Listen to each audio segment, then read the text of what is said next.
dari luar. Jadi untuk menghindari hukuman, maka kalian mematuhi peraturan kelas tersebut. Tetapi kalau meyakini dari diri sendiri, peraturan kelas itu ada nilai-nilai kebajikan yang bisa diambil, maka tidak disuruh guru pun akan mematuhi aturan tersebut itu. Makanya hari ini kita membuat keyakinan kelas aturan yang ibu tidak hanya aturan yang berasal dari ibu, tetapi juga dari siswa. Nah, masing-masing kalian nanti akan ibu bagikan kertas sticky note ini. Silakan dituangkan di sini apa kira-kira keyakinan kelas yang perlu kita sepakati bersama. Membuat keyakinan kelas itu kata-katanya harus kata-kata yang positif. Apa itu kata-kata yang positif? Contohnya menghindari kata-kata tidak, jangan. Jangan seperti itu kata-kata yang negatif. Misalnya tidak boleh datang terlambat. Itu kata-kata negatif. Tapi kita ganti, apa gantinya? Biar kalimatnya menjadi positif. Tepat waktu. Datang tepat waktu gitu. Kira-kira paham? Karena jumlah kita 36, jadi ibu minta kalian berdiskusi dengan teman sebangku.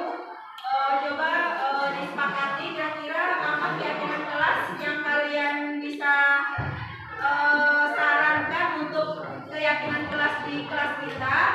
Kalau idenya sama ditulis 1, tapi kalau idenya 2 ditulis 2 keyakinan kelas di kertas sticky note ini. Bisa? Bisa. Nah, jadi akan ibu bagikan.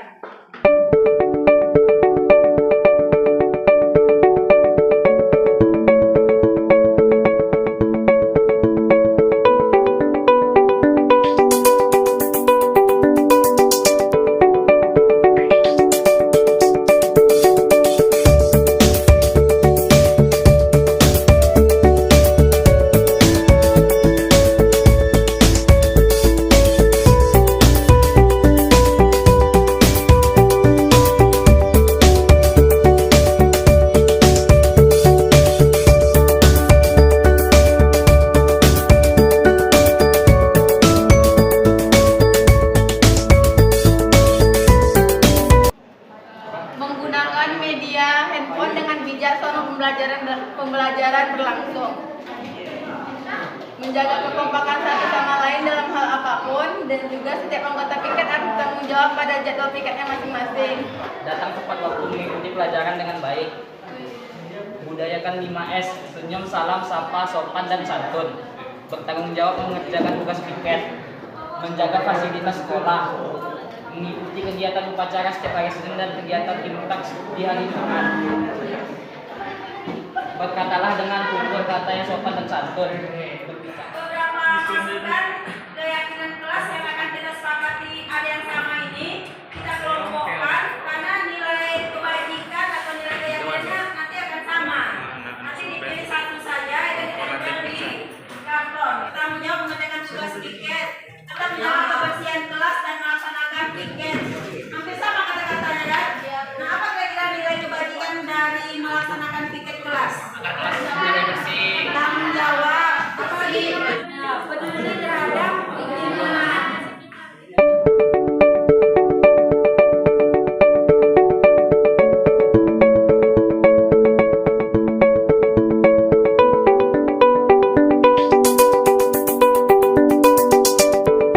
Sudah ada 7, yang lainnya itu ada yang sama dari begini ya. Itu 7 yang kita sepakati untuk saat ini dulu. Nanti bisa kita evaluasi lagi seiring berjalannya waktu, mungkin ada yang ditambah atau kalimatnya kita perbaharui lagi. Nah, berarti ini keyakinan kelas seperti ini sudah disetujui ya. Nah, kalau menyetujuinya masing-masing kalian akan menandatangani di karton sebelahnya lagi.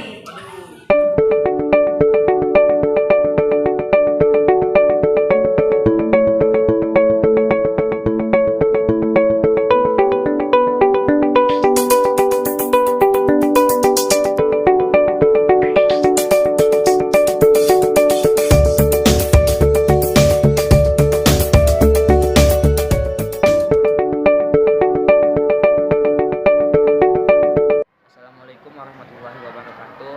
Perkenalkan, nama saya Muhammad Zaki dari kelas 11 TKJ 2. Saya sangat senang dengan pembentukan atau pembuatan keyakinan kelas ini, karena kami sebagai siswa diajak untuk berpendapat dalam berpendapat dan berdiskusi dalam membuat keyakinan kelas ini. Sebelumnya kami hanya mengikuti peraturan kelas yang hanya dibuat oleh guru saja. Kami juga diajak untuk memberikan pendapat untuk mencari nilai-nilai kebajikan yang ada di dalam peraturan atau keyakinan kelas ini. Itu saja mungkin dari saya. Assalamualaikum warahmatullahi wabarakatuh. Perkenalkan, saya Divat Prozan dari kelas 11 TKJ 2. Menurut saya, pembentukan keyakinan kelas tersebut sangat bagus untuk memotivasi siswa dari dalam dirinya itu sendiri. Dan kami diajarkan berdiskusi untuk menemukan nilai-nilai kebajikan sesuai dengan keyakinan kelas tersebut yang telah kami sepakati bersama. Sekianlah pendapat saya tentang pembentukan keyakinan kelas tersebut. Sekian dan terima kasih. Assalamualaikum warahmatullahi wabarakatuh.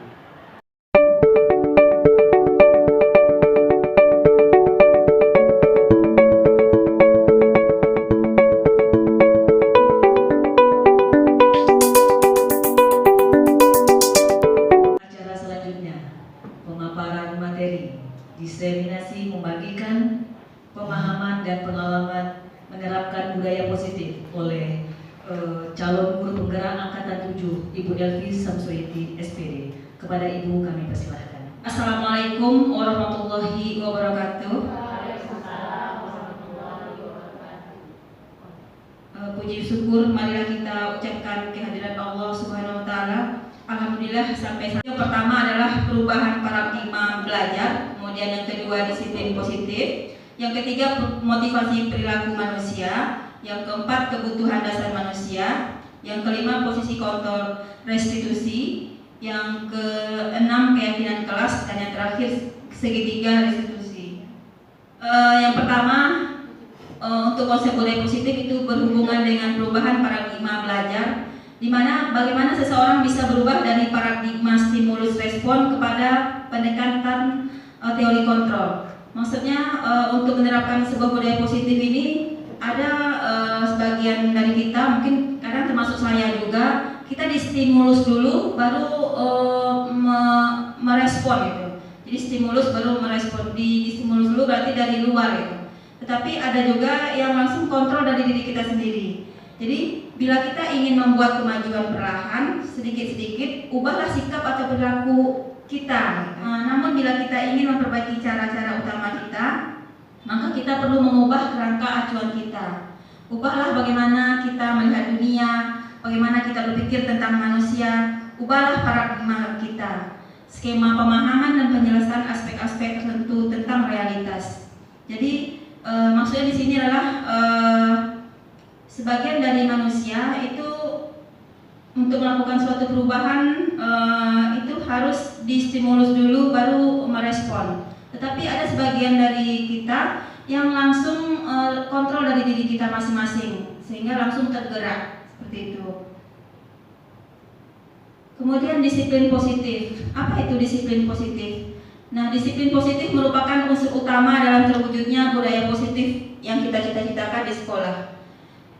Menciptakan anak-anak yang memiliki disiplin diri sehingga mereka bisa berperilaku dengan mengacu pada nilai-nilai kebajikan universal dan memiliki motivasi intrinsik bukan ekstrinsik. Maksudnya itu disiplin diri anak-anak kita atau murid-murid kita itu mengacu pada nilai-nilai kebajikan universal itu contohnya salah satu adalah profil pelajar Pancasila yang 6 dimensi. Yaitu dimensi yang pertama beriman dan bertakwa kepada Tuhan Yang Maha Esa dan berakhlak mulia.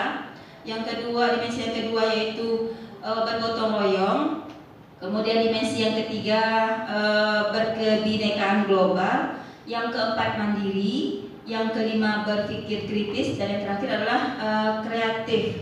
Dewantara juga menyatakan bahwa untuk mencapai kemerdekaan atau dalam konteks pendidikan kita saat ini, untuk menciptakan murid yang merdeka itu syarat utamanya adalah salah satu adalah disiplin yang kuat. Disiplin yang dimaksud adalah disiplin diri yang memiliki motivasi internal. Jadi motivasi dalam diri kita, bukan motivasi dari luar diri kita. Jika kita tidak memiliki motivasi internal, maka kita memerlukan pihak lain untuk mendisiplinkan kita atau motivasi eksternal karena berasal dari luar, bukan dari dalam diri kita sendiri. Jadi seperti tadi ya dari awal saya sampaikan, ternyata kita ada yang memerlukan motivasi eksternal untuk melakukan sesuatu perubahan, baru kita melakukan stimulus respon. Nah, dalam melakukan hal apapun di lingkungan kita itu ada motivasi dalam perilaku kita tersebut. Jadi ada 3 motivasi perilaku manusia. Yang pertama adalah untuk menghindari ketidaknyamanan atau hukuman. Jadi ada kita melakukan suatu perilaku kita itu termasuk murid kita ya. Jadi murid kita itu ada mengikuti aturan sekolah misalnya. Dia mengikuti aturan sekolah itu karena apa? Karena motivasinya menghindari ketidaknyamanan atau hukuman. Jadi karena itulah dia baru mengikuti peraturan sekolah. Yang kedua itu untuk mendapatkan imbalan atau penghargaan orang lain. Jadi ada juga mungkin murid kita dia belajar dia karena ingin juara atau karena ingin mendapat hadiah dari orang tuanya. Nah itu motivasi yang kedua. Yang ketiga adalah untuk menjadi orang yang mereka inginkan dan menghargai diri sendiri dengan nilai-nilai yang mereka percaya. Nah yang paling bagus yang ketiga ini.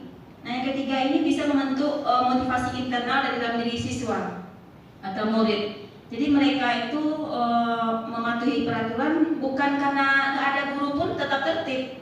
Jadi karena apa? Karena mereka murid kita meyakini kalau dalam peraturan itu ada nilai-nilai yang memang bagus untuk perkembangan dirinya. Tetapi kalau untuk menghindari ketidaknyamanan atau untuk mendapatkan imbalan itu motivasinya eksternal dari luar. Jadi sifat itu hanya jangka pendek, tidak jangka panjang. Posisi kontrol sebagai penghukum, pembuat rasa bersalah dan sebagai teman itu kalau sebagai penghukum dan pembuat rasa bersalah itu adalah perilaku kontrol yang negatif, identitas gagal dan motivasi eksternal. Sedangkan sebagai teman itu identitas sukses, perilaku kontrol positif dan motivasi eksternal. Sebagai pemantau identitas sukses atau perilaku kontrol positif tetapi motivasinya eksternal. Dan yang sebagai manajer identitas sukses, kontrol diri positif dan motivasi internal. Jadi yang melatih murid kita ke posisi internal, motivasi internal itu adalah yang posisi kontrol sebagai manajer. Kemudian konsep disiplin positif dengan dengan identitas gagal. Yang pertama, hukuman tadi bersifat tiba-tiba, tanpa melalui kesepakatan, murid tersakiti, murid akan menyembunyikan kesalahan, murid menjadi rendah diri, dan motivasinya eksternal. Penghargaan lagi, kadang-kadang kita sebagai guru mungkin ada memberikan hadiah atau penghargaan kepada murid, ternyata itu termasuk identitas gagal juga. Saya juga pernah melakukan sebenarnya untuk memberikan penghargaan untuk kelompok-kelompok yang bagus. Ternyata itu tidak efektif karena bisa merusak hubungan antar siswa, iri. Saya pernah meminta revisi sama murid, ada gara-gara penghargaan nih murid yang menyampaikan di situ kalau merasa sakit hati, kecewa katanya karena saya nggak pernah dapat hadiah itu, penghargaan itu karena saya selalu terlambat dalam menyelesaikan katanya. Ternyata itu nggak bagus ternyata. Gitu. Kemudian bisa mematikan kreativitas, merampas hak menghargai dirinya dan motivasinya juga dari eksternal. Jadi kalau seandainya kita mau memberikan sesuatu pada murid untuk menghargai usaha mereka, ternyata itu boleh, tetapi namanya apresiasi. Dan konsep disiplin positif dengan identitas sukses yaitu yang pertama konsekuensi. Nah, konsekuensi ini memang sudah diterencana, sudah disepakati. Jadi murid sudah sepakat, kalau di kelas mungkin kita sudah sepakat dengan murid, itu namanya konsekuensi. Dan memang perlu monitoring berkelanjutan, tetapi sifatnya masih stimulus respon, masih motivasi eksternal, tapi masih termasuk dengan disiplin positif identitas sukses. Kemudian murid menghormati peraturan. Nah, yang paling bagus itu adalah restitusi. Restitusi itu murid diajarkan bertanggung jawab terhadap perilakunya, kemudian pemecahan masalah jangka panjang, kemudian posisi kontrol sebagai manajer. Tiga restitusi itu tadi ada 3 tadi, menstabilkan identitas. Nah, jadi itu contohnya kita semua akan melakukan hal yang terbaik yang bisa kita lakukan. Jadi itu kita ikut ke dalam anak itu, ikut merasakan apa yang dirasakan anak tersebut. Kemudian validasi tindakan yang salah. Ya, kita mengakui apapun yang dilakukan anak kita walaupun salah, itu semua perilakunya itu pasti ada alasannya. Anak itu sendiri gitu. Kalau dia main HP saat kita belajar, anak-anak itu juga. Jadi mungkin kita beri penguatan, iya ya senang yang main HP, ibu juga senang main HP. Kita istilahnya ikut ke dunia mereka gitu. Nah, setelah itu baru kita menanyakan keyakinan, barulah kita ajak anak itu berdiskusi untuk menggali nilai-nilai kebajikan dari hal-hal yang mereka langgar tadi. Dan itu menanyakan keyakinan ini kalau bisa di kelas itu dan kita buat keyakinan kelasnya, nilai-nilai yang disepakati. Jadi kalau dia misalnya main HP sambil belajar, kemarin kita misalnya udah membuat kesepakatan kelas tuh, tapi kesepakatan kelas itu berasal dari anak. Nah, kalau kita kalau main HP di kelas, apakah sesuai dengan kesepakatan kita? Mungkin nilai-nilai kebajikannya adalah menghormati guru, apakah itu termasuk menghormati guru? Tapi anak yang mengatakannya seperti itu. Untuk keyakinan kelas tadi, saya sudah mencoba membuat di kelas saya sendiri, Bapak Ibu, yaitu di kelas 11 TKJ 2. Nah, berikut dokumentasi membuat keyakinan kelas di kelas saya.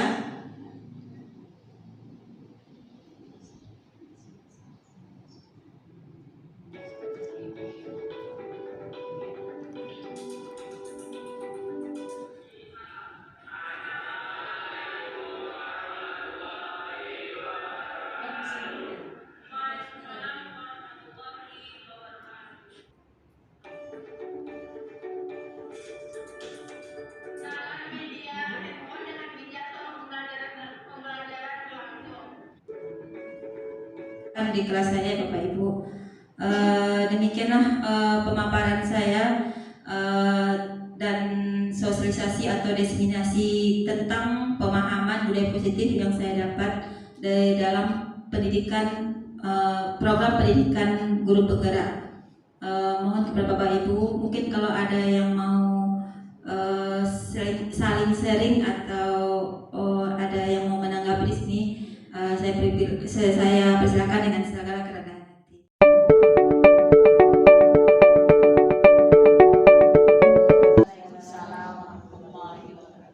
Terima kasih atas kesempatan yang telah diberikan. Saya ingin sedikit bertanya, Bu Elvi, apakah sama keyakinan kelas dengan kontrak belajar yang selama ini kita buat di kelas? Oke, terima kasih.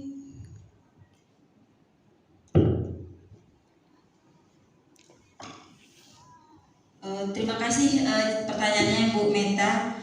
apakah sama keyakinan kelas dengan kontrak belajar kelas yang selamanya kita buat. Kontrak belajar yang kita sepakati di kelas itu hanya berasal dari kita sendiri guru, anak-anak menyetujuinya, menyalin buku tulisnya masing-masing, misalnya seperti itu kita buat. Misalnya kalau tidak boleh terlambat belajar sama ibu, meski kata-kata dari kita semua, kemudian anak menulis di buku tulisnya, diteratangani dan diketahui orang tuanya misalnya. Nah itu belum bisa dikatakan keyakinan kelas. Jadi keyakinan kelas itulah memang pendapat dari anak itu, apa nilai-nilai yang disepakati, sehingga dia kalau ada melakukan kesalahan, kita bisa menerapkan segitiga restitusi. Kita ajak mereka berdiskusi, kalau dihubungkan dengan keyakinan kelas kita sesuai atau tidak, pertanyaan seperti itu. Kemudian kalau mereka melanggar suatu peraturan, kita gali nilai-nilainya tadi itu, dari nilai-nilai yang disepakati, apakah sesuai dengan nilai-nilai keyakinan yang kita sepakati di kelas seperti itu. Jadi yang kalau selama ini ya, saya sebelum mengikuti program pendidikan guru penggerak ini membuat kesepakatan kelas itu di kelas, tetapi lebih banyak dari saya aturannya itu, tidak dari siswa itu, tapi disepakati juga sama siswa. Jadi kalau seperti itu namanya baru konsekuensi.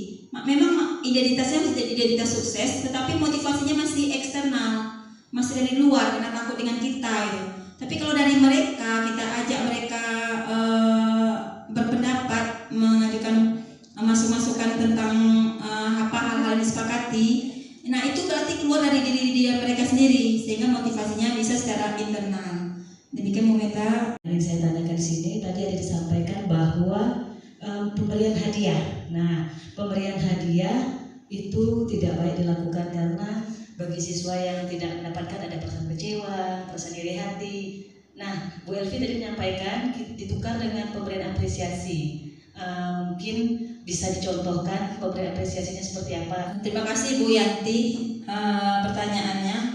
Ya, termasuk saya kadang masih menerapkan pemberian hadiah juga sama murid. Kadang-kadang saya bilang kalau ada membuat diskusi kelompok, membuat proyek tentang proyek IPAS misalnya. Nah, nanti kelompok yang paling bagus nilainya, yang paling tertib, yang paling bagus dan poin nilai tertinggi nanti akan ibu kasih hadiah. Padahal biasanya itu saya kasih berupa pena atau cuma sedikit makanan, snack, seperti itu.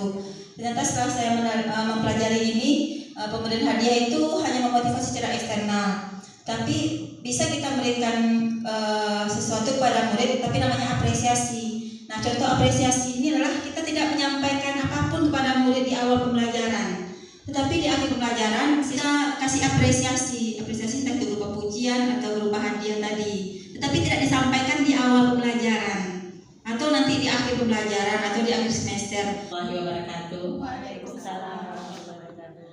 Baiklah, dari pemaparan Bu Elvi tadi tentang keyakinan kelas, saya tidak mendengar atau mungkin belum mendengar tentang apa hukuman atau sanksi yang kita berikan kalau dia melanggar dari konsekuensi keyakinan kelas tadi. Jadi itu jelaskan.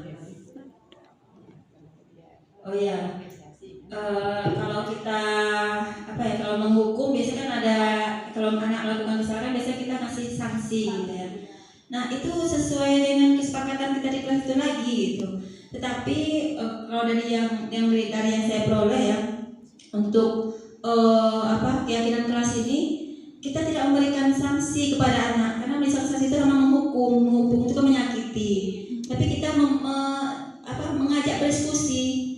Nah, jadi mengajak berdiskusi, yang pertama itu dulu kita terapkan segitiga restitusi tadi. Kita arahkan dari keyakinan kelas yang kita buat. Nah, setelah kita buat keyakinan kelas, bisa mereka melanggar itu. Nah, kalau mereka melanggar, kita ajak berdiskusi. Nah, kita stabilkan dulu identitas mereka, mungkin lagi marah atau lagi menangis atau lagi apa, kita stabilkan, kita merasakan kesedihan mereka. Kemudian setelah itu kita ajak menanyakan alasannya mereka berbuat seperti itu.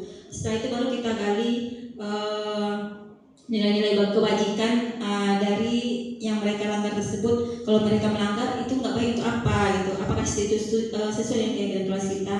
jadi tetap tidak memberikan sanksi gitu. Memang nggak langsung berubah, memang proses lama gitu. Tapi semakin terus kita tanamkan nilai-nilai kewajiban itu mudah-mudahan akan mulai-mulai perlahan berubah gitu.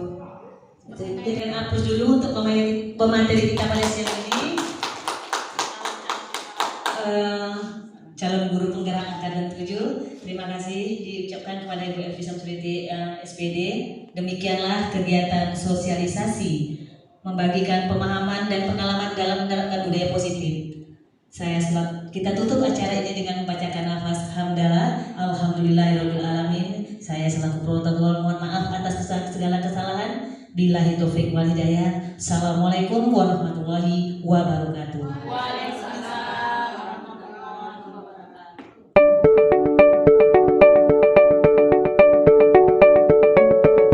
Assalamualaikum warahmatullahi wabarakatuh. Perkenalkan, nama saya Fitri Ningsih. Saya guru SMK Negeri 4 Pekanbaru. Dari sosialisasi budaya positif yang dipaparkan Ibu Elvi Samsulieti kemarin, adapun ilmu yang saya dapat adalah masalah segitiga restitusi dan keyakinan kelas. Di situ saya banyak mendapatkan wawasan yang luar biasa, yang seperti yang keyakinan kelas itu biasanya yang saya temukan di dalam kelas itu hanya kesepakatan kelas saja, dan aturan itu saya buat hanya mulai dari saya aja, jadi siswa hanya menyetujui saja. Nah, jadi dari pemaparan Bu Elvi kemarin banyak sekali budaya positif yang saya dapatkan. Dan untuk kedepannya mudah-mudahan saya bisa menerapkan pada tahap berikutnya. Demikian, wassalamualaikum warahmatullahi wabarakatuh.